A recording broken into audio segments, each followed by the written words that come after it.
So in January in 1942, Rome suspected that the British had figured out the transmission codes between Italy and Japan.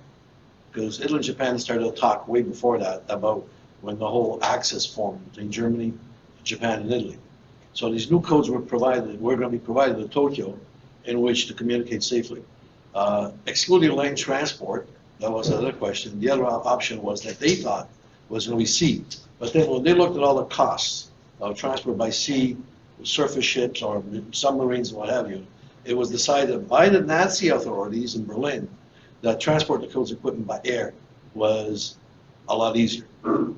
So for this purpose, the Italian Air Force was put in charge, and they were looking at the Fiat G12, big airplane, not bigger, not puppy, or the Piaggio 108, light, but just didn't have.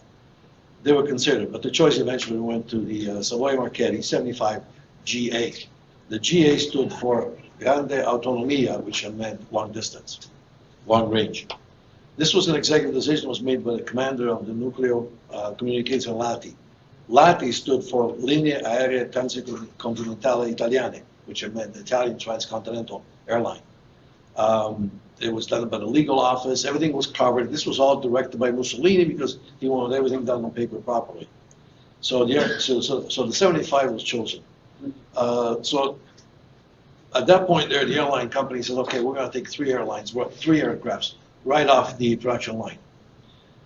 They were equipped with 860 horsepower Alfa Romeo 128. They were fitted with radios, auxiliary, tanks, and so on. It was going to be equipped with 4 men, and it had a range eventually, after the first pass of enhancements done to the engines. This aircraft was rated at 8,000 kilometers, at 298 kilometers an hour, 300 kilometers an hour, while it was flying at 3,500 meters. That's like 10,000 feet. So on the 9th of May, the first trial started with the first 775 GA. This had very important that the MM codes and serial numbers were put out because the 3 aircrafts were exactly the same. So this one aircraft was put in charge to test these engines and this capacity to fly all the way to Asmara in Eritrea, down in eastern part of Africa. And that was an Italian colony. And it was put in charge to send a bunch to bomb the city with flyers. And the flyers in Italian said, Italian colonists, Rome is not forgetting you, we shall come back. They were back. Do we need to advance the slides? Yeah. So That's you? That's me. Sorry for that. I get carried away, get right into the subject. So I'm with Happy Miss Ronald, Air Buff Second Miss Italy. The Gruppo Ricercatori Aerica, this is the group, this is the research group in Italy of aircrafts that have fallen. This is the Association Arma Aeronautica, which is the armed association of the Air Force guys there, an operation that built Toronto. Yeah, so it was perfect timing when I was building this model. It was by sheer coincidence, right, Tom? Yeah. You found out I was building it, and here Tom has all these connections, so yeah, it's all this history just came all together, some new. Yeah, it was, yeah. Yeah. Yeah. So this is the aircraft that, this was a photograph that was actually found when they were picked out. And you notice the white band here, which is typical of Italian at the time. So the crew, the trials were made, and except for one thing that happened, that aircraft there that did the bombing run on the return trip actually crashed. And I found a document that actually says that the aircraft crashed, and most of the crew survived, but except for one was really bad, which was the pilot. He took the worst run of it all. So now, one is gone. You got 2 aircrafts left. So now all of a sudden, the Italian command is deciding, what do we got to do here? We got a situation. Is this aircraft going to do the job all the way to Japan? So they were looking at the Fiat G12 again, the Piaggio, but after a few hours, a few days of negotiation with the manufacturer, the Italian Air Force decided to stick with the original decision. So now the aircraft that was chosen, this aircraft here did not have a military designation. It actually had a civil designation. It was IBUBA, BUBA.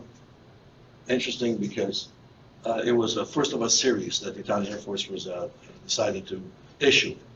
A lot of the military guys at the time, that was mostly run by the military, they had the EMM. But take a look at the Italian, there was a different number system. This aircraft was noted that the upgrades that were done on it, and for the time, it was something big. The carburetors had in-cabin calibration to reduce the adjust fuel consumption. So they actually didn't have to have a mechanic to go to the engine and make the adjustment. They can actually do that from the cab. The propellers were developed with anti-icing systems. What do you think, in Italy? Well, yeah, the way they were supposed to go. It's going to be cold over there. So these aircrafts didn't have it. So these guys figured how we're going to do that. And actually they used electrical wires into the front end of the propeller.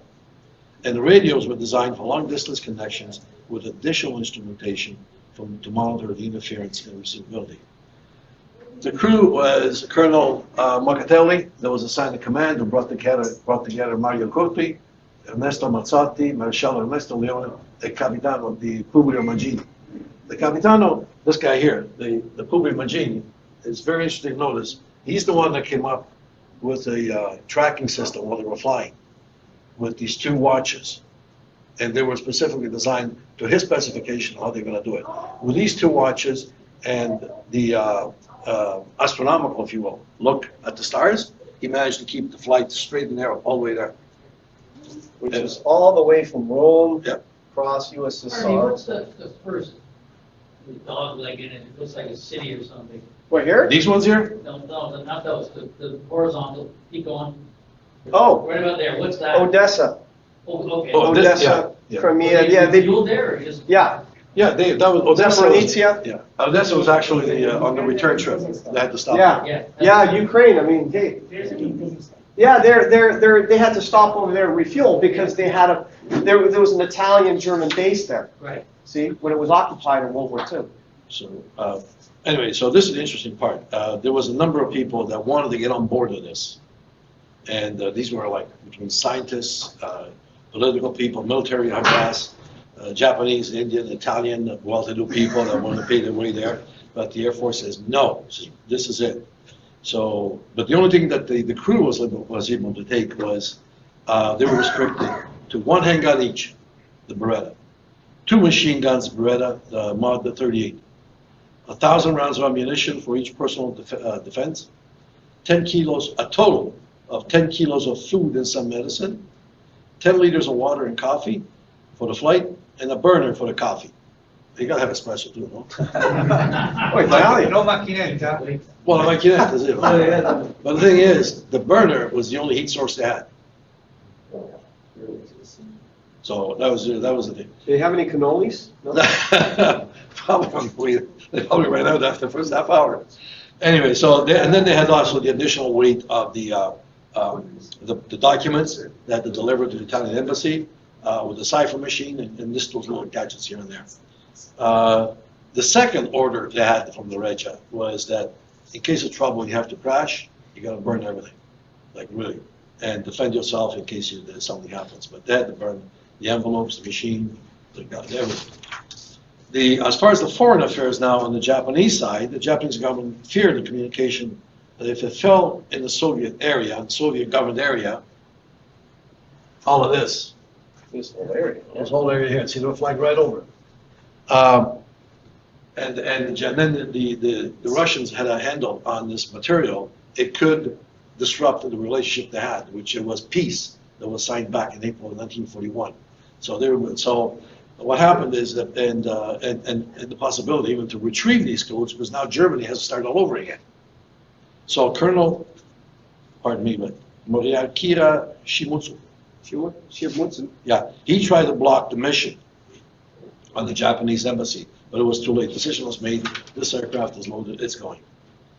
Now during the second part, so the first part of the flight is they went from Rome, Gdynia airport, and they flew all the way to Zaporizhzhia in Ukraine. How do you say that? Zaporizhzhia. Thank you. Thank you. And this was under German control. And they left at 5:30 in the morning, Rome, and they got there at 2:20 in the afternoon. That airplane was just zipping along like crazy. And they left the day after at 6 o'clock at night, and they got to Pao To Chen in Mongolia All the way. on the 1st of July. That was one straight flight. Apparently, they were pursued by a yak fighter, apparently. Yeah, at one but time, but they couldn't catch. They couldn't catch him. Couldn't catch him. So during the second flight, they also had, during the second part of the flight, on the way to Pao To Chen in Mongolia, they also had some weather storm, which, by the way, when you have a storm like that, you got clouds and you got sandstorm, all kind of stuff. So here's the poor captain that's got all this make-do equipment, and he's losing the stars. He goes, how the hell are we going to get there now? And yet, somehow, they managed to get all the way straight flight to the Yellow River. When they realized that was the Yellow River, they said, now we know where we are. They went back to the map, and they made some changes. And they made it, and by 3:30 in the afternoon, they landed at the Pao To Chen field, and they were met there by the Italian crew was walking with the Japanese air commander of the Hansi district, outside of Hansi district, together with a military delegation of the Italian military attaché, expressly arrived from Tokyo. So Tokyo had these Italian well-to-do guys. And they were made up by Roberto de Leonardis and Enrico Rossi. The Japanese military had a presence in Mongolia, as it was involved in several battles against the Russians. And the Japanese forces were led by General Ishiwara Kanji, who was the commander of the Kwantung Army. And so these guys here, they weren't at war with the Russians. But the Russians, every once in a while, would turn around, they got like pop up one or two, you know? And these guys are going, hey, we're at peace here, what are you doing? There's another shot back. So they were doing this back and forth, but it was just little fires. Cold War. Yeah. So then the next day, that's a Pao To Chen is where the aircraft gets repainted. Yeah, in these scheme here, Yeah, so, in Japanese money. yeah. So, and it gets repainted, and then from there, it's on its way to Tokyo. Where at Tokyo, they arrive there, and they're met by Japanese authorities. Now, the thing is, Japanese authorities all along, even though they said, yeah, let's do this to the Italian when they were in Italy, while the aircraft was in the air, people were like, obviously, probably media, or maybe the Russians, or maybe whoever, was asking us, it's true, and they kept saying, no, we're not doing nothing, we're not involved. But yet, we have proof that they were in Japan, in Tokyo, because we have the families actually have pictures of their grandsons that flew there. That's like, you can't lie about this, right? And so after a few days, they landed in Tokyo. They said, thank you very much. The Italian embassy took all the equipment and papers. They said, thank you very much. Get out of here. And they had to fly back. And it's ironic because it is well photographed, these events. Yeah. So the Japanese hated it. Oh, yeah. They're all, it's quite well documented. And no other country turned around and even said, we should have done this, or we could have done that. It's like, who the hell, who made this? Who was crazy enough to go there? But don't forget, Mussolini was the guy that, when Hitler said, jump, Mussolini said, how high? So when Hitler says, you got to get this equipment over there because there's no other way to get it there, and we're too busy fighting all kinds of other countries, take it over there. So Mussolini says, I'll take care of it, and he did it. Yeah. So it looks like the flight started on the 29th, ended on the 1st? With the following one. Huh? No, the flight, Going there, it's yeah. 3 days. no, it ended up on the final leg, when they landed in Italy was the 20th of July. Right, no, so they left it So, the yeah. 29th. Oh, yeah, this one here, yeah. So going over, Yeah. going over, they started in June June. and then July, In July. early July, going Yeah. over to. And then when they left July, they left Tokyo on the 16th of July. Yeah. Because they spent almost a week there. Yeah, 3 days is not much for. not in Well, Japan. don't forget, this guy was flying night and day. And apparently they were, Right. Yeah, it was Yeah. non-stop. Yeah, They just nonstop. stopped for gas and fill up the tanks and the fuselage. So this was just after Midway then, Battle of Midway? Yes, Yes, yes, yes. yes, June 18 or something like that? yes. So When- on the other side of Japan, it was Battle of Midway. Yes, they were at the height of their power, the Japanese. So, Not after the Battle of Midway. Well, not after the Battle of Midway, yeah, Oh. yeah. The thing is, Italians were very famous for long distance They were, flights. And not many people- yeah. Volvo. Right. Yeah. When Yeah. the Savoia 55s, they came to the United States, the Americans were shocked. They said, Yeah. we've got nothing to do this. But the These Russians those- that went over to Poland came down Right. from Alaska to Seattle. Yeah. That scared the But, hell but out of me. hands up, how many have not heard about this before? Hands up, how many not heard? Yeah, There you go. And this, by the way, was not the only flight that Italy did to Tokyo. There was another one prior to this one here that I'm working on now and trying to get the factories on that one there too. That, and I'm getting a lot of information from Italy now, that there was a race of Caponis, Fiats, Machis. I'm talking about like 3 or 4 or 5 aircrafts of each make. And they were flown, and these things were all like enhanced, they were all like boosted up, that they were gonna make this trip. And then by the time they got to Tokyo, one airplane made it. Because they kept dropping all the way there. Yeah. So, if I understand correctly, the purpose of this is to transport coding equipment? Yep.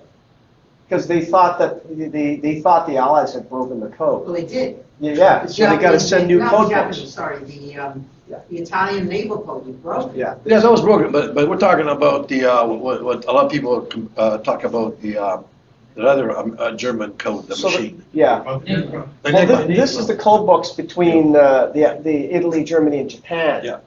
Right? They wanted to maintain relations with Japan, and they felt that that code book was. And it was the Japanese kept it.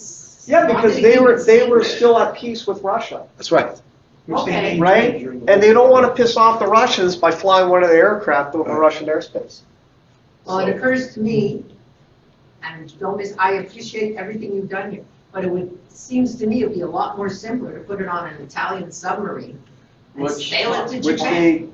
It wasn't gonna work, because the Italian submarines, first of all, didn't have the power to make the trip around, from the Mediterranean, around the African line, right? And then across the Indian Ocean, and then go all the way to the Pacific, and then it would have taken months for those guys. Yes, timings. Those guys didn't have, their submarines, first of all, didn't have the power, the strength. Those poor guys, what, you kidding me? After 2 weeks, those guys are dead, they're gonna come Well, up. they with needed a- to get the code books fast. Yeah. Submarines would have taken a month, maybe more. That's right. At least. At least. Subs did make. Yes, they did. The They did. Monson, the Monson. But not in 3 days. No, I realize that. but Yeah, I'm they'd saying- have to refuel at Penang in Yeah. Singapore and then go over to Japan. It was a long haul for the Italian I mean, submarines. those ocean-going Italian subs, very impressive. Yeah. Well, they had even ships that were faster. Yeah. Well, the Roma, the Cagliari Yeah. ships, those guys, they were fast. They were faster than some of the British ships, except that, But if you guys, we got a few more photos to show you, but if you look at these photos, they're quite unique. Yeah. So, so, at what point did they change the markings over? right, when they got here, when they got to when they left Tokyo, they got to Paoto Chen, and here is where the crew actually had one rest, Mongolia. because that's when they had the long journey back. And this is when the Hinomaru was removed. Yeah, so they put them on and then they took them off. So where did they put them on? In Mongolia, when they flew into Mongolia and they landed at Yeah, Paoto Chen, They put it on. the Japanese No, no, we aircraft. showed up with a- It's one of the reasons why they had the Japanese marking on it. And so many Iwata custom Yeah. micros, they were just. That's a lovely Now, you can see on the model, I made it translucent. We don't know the truth. Maybe they used some sort of washable paint so they could take them on. That's why it's translucent. Oh, yeah. Okay. So anyway, so this is where the crew was, removed the Japanese markings, and they went to Odessa in Romania, which they arrived there on the 20th. The final leg was from Odessa to Vidonia outside Rome. So when they got there, you had the big powwow with Mussolini and the Japanese embassy that was in Rome. There was big parties, there was a lot of news. I got this extract, I got this Some newspapers. from a newspaper in Italy. There was books starting to be published by some of the crew members that were in there on their journey to this thing, what they went through. And a lot of it, maybe it's a little bit, when I was reading up on it, I go like, yeah, okay, but you gotta give the guy some credit, even like some 70 years later now. Yeah. Plus, right? So then what happened, and this is an interesting part. A lot of times it's like, okay, that job done, right? My interest in it is what happened to that airplane there? And that's always my take, is a lot of times, and that's how I build model airplanes. I build them because I need to know the Whatever life of that happened to airplane. this beast? Yeah, when I built that airplane, so what happened to it? Did it just go in the scrapyard and what have you?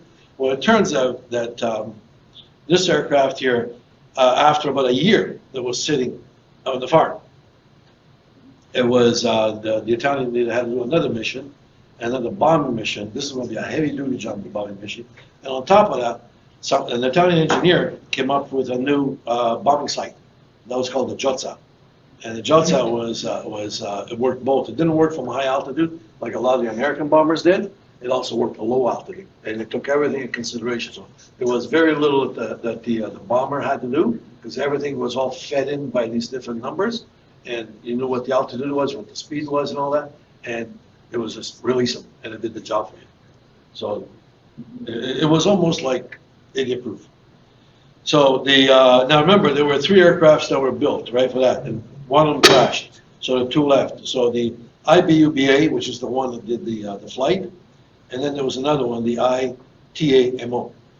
These 2 aircrafts were also modified for the setup purpose to bomb. And they had to go and bomb the air bases in Eritrea because the Brits and the local native tribes there that were against the Italian fascists decided to go to war. And the Italian says, we're just going to go there and bomb the daylights out of them. Well, that didn't work out because because these aircrafts were built for fuel efficiency. They weren't built for power. So when they packed almost, what was the number? 24,000 kilograms of bombs to drop. Ain't gonna make it. So these guys really had a hard time. So while they used up a lot of fuels to get up in the air, one of the aircraft said, I'm not gonna make it. So they decided to go ahead and bomb Port Sudan, which was almost 2/3 of the way there, and then turn around and come back. The other craft, the one that this guy here did it, he had enough still that he could go all the way to the bombing site, to Gura Air Base, which was beyond the front lines, and do his job. Except that only 1 bomb came back, but it was still inside the airplane. Guys didn't know until they landed. It got stuck in the aircraft. So here's the thing now. So we're marking the SM-75GA for the long range, and the RT from Rome to Tokyo. That initials were dropped. Was one of the 3 aircraft built and eventually taken in by the Special Air Services Command. So whatever happened to it, this is where I'm actually split 3 different ways here, because after Italy surrendered to the Allies in 1943, that's the illustration. In 43, some of these SM-75s that entered service with the Italian co-belligerent Air Force, which it became the Italian Air Force that we know today, that fought on the Allied side the remainder of the World War II.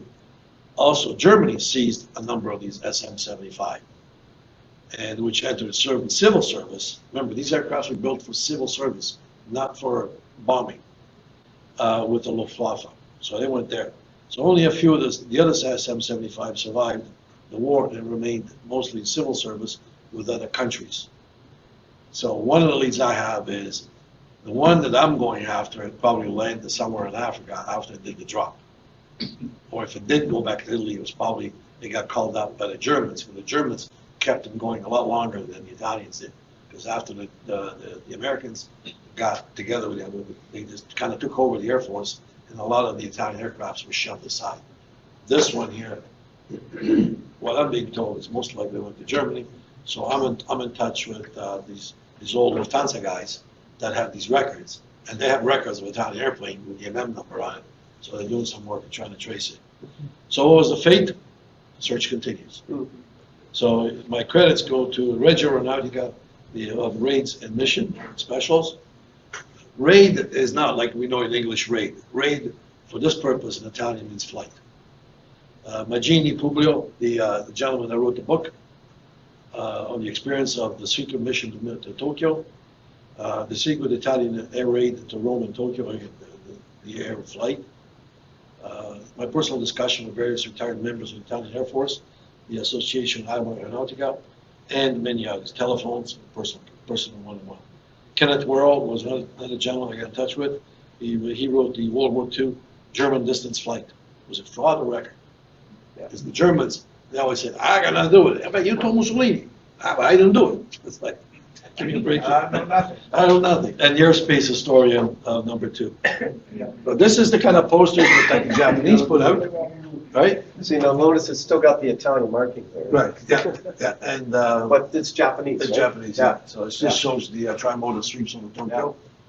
Yeah. And And these we're are getting some of the some rear photos. photos. Now, here's a weird one. Where would you see an Italian aircraft with a Japanese aircrew and then a Japanese Isuzu field truck? I mean, that's just different, right? And it's a Japanese crew fixing the engine.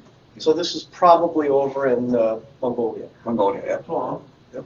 Is that a fascist on the, well, next photo even shows it better. So you see where This? the cat, yeah, is that the? Yeah, this is the fascist, yeah. Yeah, that's the still fascia. on. You can see it on the model. It's still there. Yeah, that's the fascia, It's yeah, still the there. fascia symbol, They kept, yeah. so this is unique marking where you have both dual Italian and Japanese Yeah. markings on the same aircraft. The other thing too on this aircraft, you won't find the typical Italian squadron numbers. No. Because I remember, it was a civilian aircraft. Yeah. There's There it the is. delegation. There you can see the Hinamaru and the little Savoy Italian cross. Savoy cross on the Yeah, tail. that's the Savoy Really cross. unique. It's called Samoa Cross. Savoy cross, yeah. So this is the only aircraft I think you would see a Hinamaru and a Savoy, Yeah. right? That's it. Here's another one with, Japanese Japanese guys personnel. watching. Yeah. and this is when he was taken off, I think. Yeah. Yeah. This is Mussolini when they were arriving, and they took this picture, photo op. And this is. Gorgeous. Oh, my God. Isn't that? Yeah. Is that Fuji? Mount Fuji. Oh, Fuji. Yeah, that's how I got the colors for this. So, and you can see it's glossy. That's a beautiful picture, right? Yeah. Of course, the Japanese are going, no photos. We don't Yeah. want to piss off the Russians. So here is one. This was a folder thing that was used with the five team members, and it was put out on this magazine, tiny magazine, Holiday Guerra. Anyway, Can you go back to the photo with the Mount Fuji? Do you think that's authentic? Actually, it's not. You know how I know it's not? Because when I looked at this photo, and I looked at photos, the black and white photos that it did this, it's missing the windows. Yeah. Missing the windows. So it's doctored, but it's not bad. Or they painted them over so they wouldn't see it was Mount Fuji. But I based this model on the black and white, and there's a movie. There's an actual movie Yes. of the aircraft coming in and is there a question? No. Yeah. The Germans make a few flights like that? They attempted to, but apparently there's no proof that they ever did. Right. Those were, I think, four-engined Junkers, Yeah. but no one's actually proven. The Japanese did do an attempt at flight in a Ki 77, Tachikawa Ki 77, from Japan to Germany, but that was shot down over the Indian Ocean by British fighters.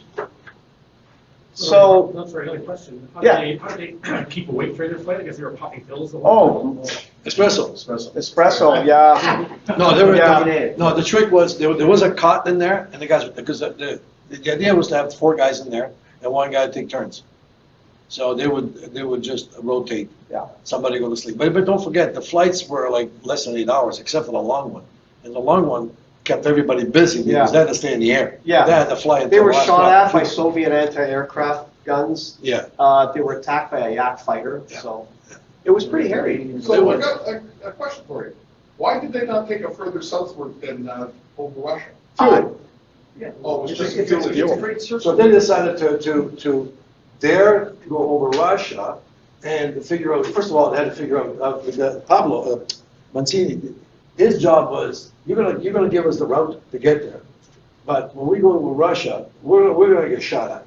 So he had to work with the Germans and the Japanese to figure out where were the anti-aircraft installations that were permanent, at least to get those out of the way. Yeah. The mobile ones he got put up with, the mobiles he got put up with, but at least he knew where they had them. Yeah, And Deep further away south road. too, you've got to put up the Himalayas. yeah. Yeah, well, they flew just on the other side of him. Don't fly over. They flew on the lower end of the scene. I mean, yeah. Now, So let's- 3,500 meters is because they were not pressurized. Exactly. There was that and the fact that she Less was, less equipment on the Yeah. aircraft, the less weight, the better, the faster and the longer they go. they couldn't go too high because of the fuel weight too. The Right. fuel just held them down at low altitude. So it took guts, it took sheer guts. Also because you kind of wonder, with those naturally aspirated engines, there would be a ceiling, very Yeah, low I ceiling, think, I imagine, yeah. right?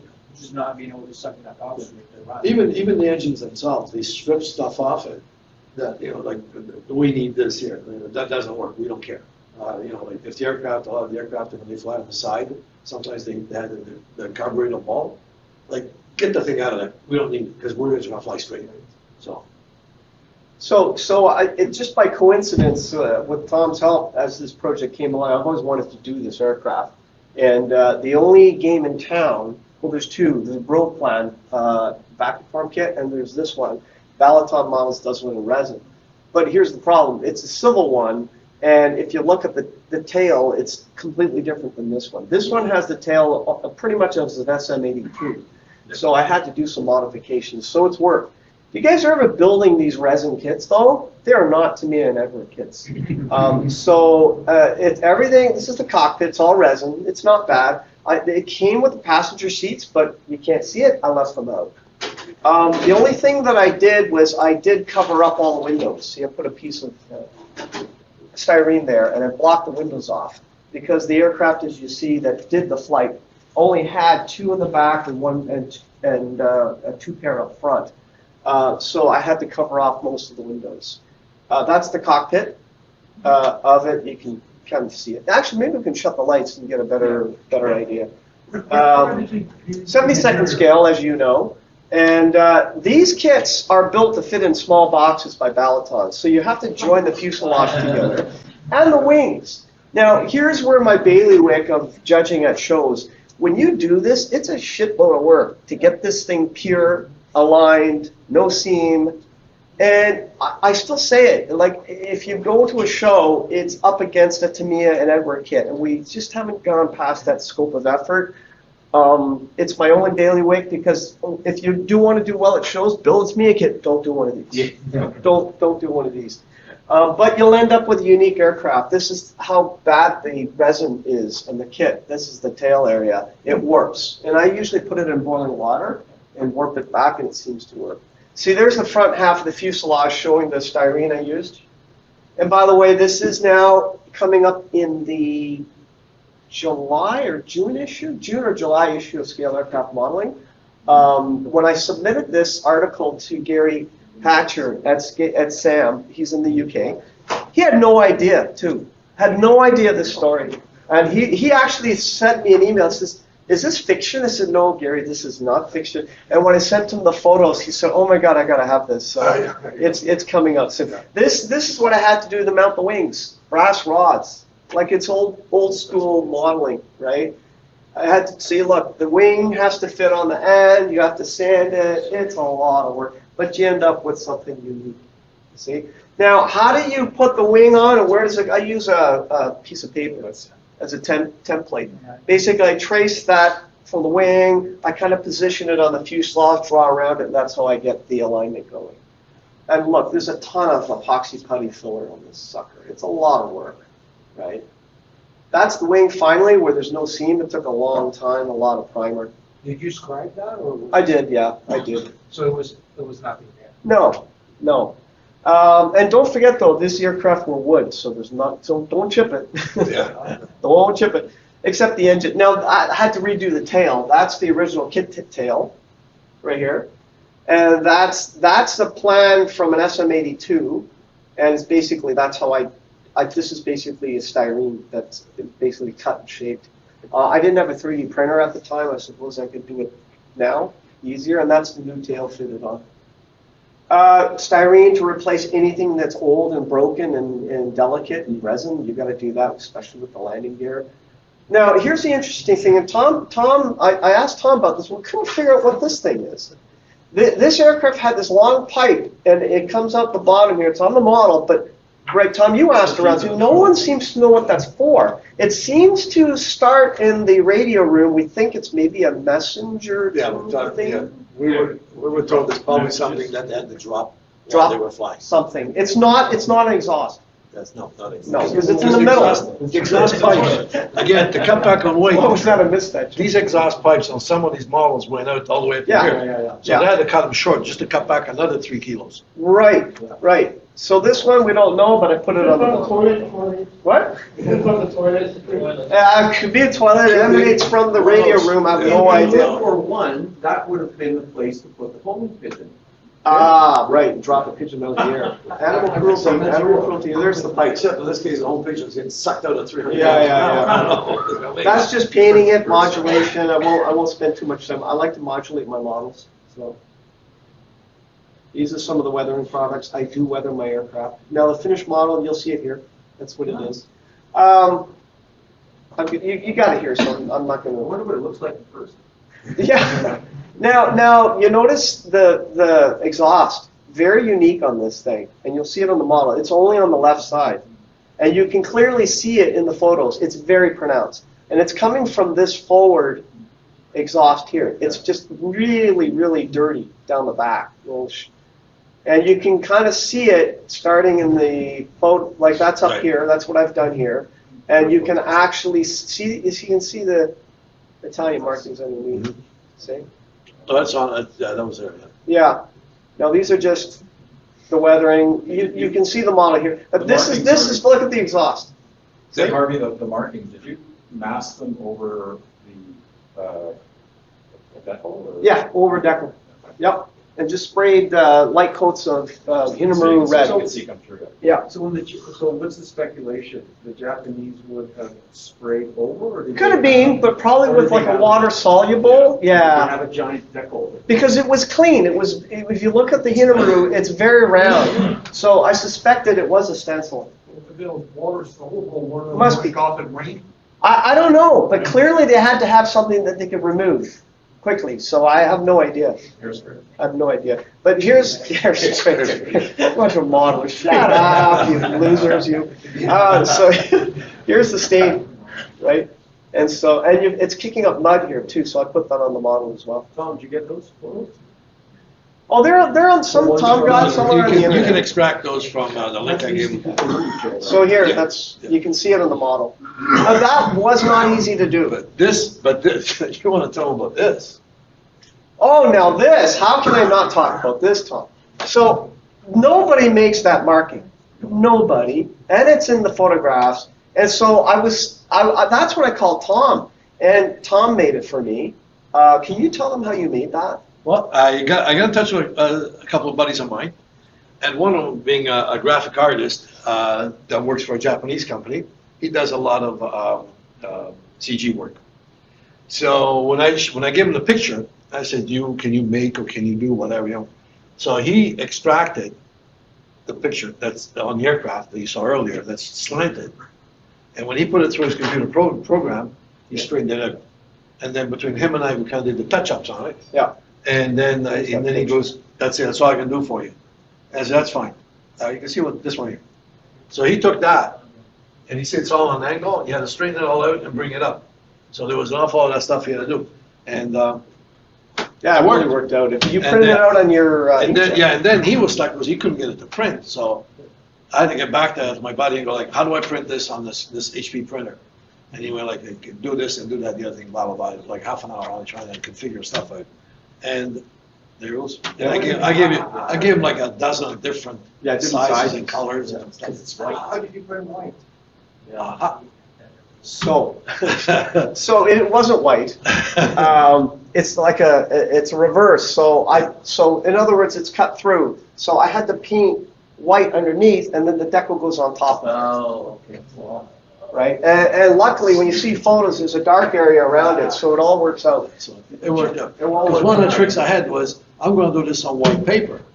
Yeah. But then my printing program said, it ain't gonna work. So he only got the olive, or like a square with without the lettering white. And I put it on top of a white painted Wouldn't you rectangle. just paying John Vaughn? Doesn't he have his Alex? He does, but he's done so many projects for me, I feel so guilty. Alex, Alex here? He's got a printer, he can print. John Wong's Printers got, can't print yeah, white. but still, it worked out. It's perfect. Apparently, there's a trick where you can get. White silver. Like ghost to tone. replace the Ghost turn for a lazy jet. Really? LaserJet. Yeah, there it's are got white 400 turners. bucks for a single thing of it, but yeah, then you can print white. Is that right? Yeah. What's it called, Dennis? Ghost toner. Ghost tone. Yeah, if you just look it up on Google, they made all sorts. It's like a ghost paint that you buy up. Yeah. See, I can put the mud splashes So on it'll it. actually print white on transparent. Yeah. It has to be for a lazy jet though. But the model's not complete without it. It's so prominent. Yeah. Like, I thought, oh, could I use something else? But that would be blasphemy if it's got a Quant or something else logo on it. It's just not going to work. If you look closely, too, the propeller markings, some of them don't have the propeller emblem on. It's from the photos. I don't know why. I just go by a photo. They also, don't forget, they wanted to keep this aircraft looking non-military. Yeah. So, Yeah. So Harvey, did you have dimensional drawings for this kit, or? I have dimensional drawings of the SM-82, not of the 75, but at least it allowed me to do the tail. Okay, so is it fairly, like, it's fairly accurate, or? Yeah. Oh, the Balaton kit's very accurate. They based it on plans, but it is not an SM-82. The 75, it's almost the same size, slightly smaller, but it's not an SM-82. The 82 is a bit more. It looks the same, but it's not. Although I have- it was a civilian aircraft, was there any attempt to make it look as if it was a civilian company? Like this BOAC used to fly bearings out of Sweden. Yeah. With Mosquito, the BOAC The, market. the Lati, the company, just decided to take 3 aircrafts off the, like, on the production list they had, because I have production numbers and all that stuff. They decided, when they went to Summer Marquette, he says, give me these 3, Yeah. and don't do anything to them. And they just took them off, literally. When they came out There of was no the. attempt to make it look like a civilian airline. No. No, they just did, and then the aircrafts went and when eventually they worked their way to the military guys, they're the ones that did, because they had to bear the most money. Anyway, guys, I have a couple more things to do for Harvey. So I made a lot of mentions about this whole Italian connection behind it. Hey, what's going on? Anyway, so, and the participation they had was, first of all, it was the Association of Aeronautic folks. And having learned about this project he was working on and being very, very, very, very grateful, they sent me a letter. Holy crap. And this is for you, buddy. What? Really? Oh, how cool is that? Oh, come on, that is cool. It's in Italian. It's in Italian. Yeah, what's it say? And the text will read that, this is from the president of the association, General S.A. retired, Giulio Maini. He's referring to the news that he learned on the construction of the small-scale model aircraft of the Savoy Marchetti SM-75 in the SM-75 RT colors. And then the gentleman, SV, who has worked on the commitment, dedication, and construction. In this regard, I would like to congratulate you also on behalf of the association, Associazione Arma Aeronautica Aviatori d'Italia, which I preside over, for your remarkable construction skills and for your dedication to the dissemination of aeronautical culture, which has received the keen appreciation of your friends, colleagues, and supporters of the Freccia Tricolore. So they had seen the model. And this is from the Freccia Tricolore. Holy crap! Oh, Tom, I should send you a thank you. And wishing you an ever greater and numerous success.